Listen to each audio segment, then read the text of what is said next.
একদিন কেউ এসে বলবে তোমার বসবার ঘরে একটা চৌকি পাতবার জায়গা আছে, আমি ওইখানে আমার খাটিয়া এনে শোবো। আমার গাছতলা আর ভাল লাগে না।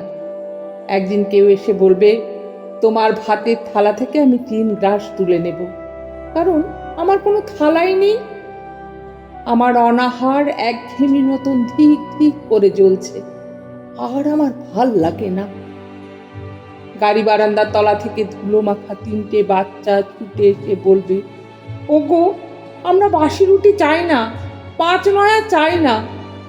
আমাদের ছাই রঙের হাফ প্যান্ট আর সাদা শার্ট পরিয়ে চুল আঁচড়ে দাও, আমাদের গাল টিপে দিয়ে বলো সাবধানে, আমরাও স্কুলে যাব। একদিন কয়লা খনির অন্ধকার থেকে উঠে আসবে একজন কালো রঙের মানুষ। সে অবাক হয়ে বলবে, এ কি, আমার জন্য শোক সভা নেই কেন? ডিনামাইট নিয়ে আমি গিয়েছিলুম গভীর থেকে আরো গভীরে, আমি ফিরিনি, কিন্তু তোমাদের জন্য আগুন এসেছে। আমার নামে তোমরা কেন নাম রাখনি শহরের রাস্তা? তবে এসব রাস্তা কাদের নামে, তাদের তো চিনি না।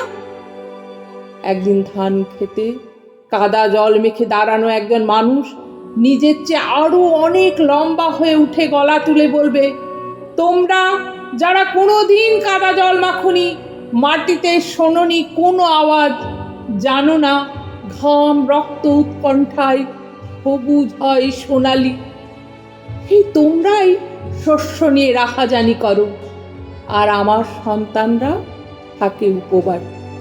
তোমাদের লজ্জা করে না? আমি আসছি।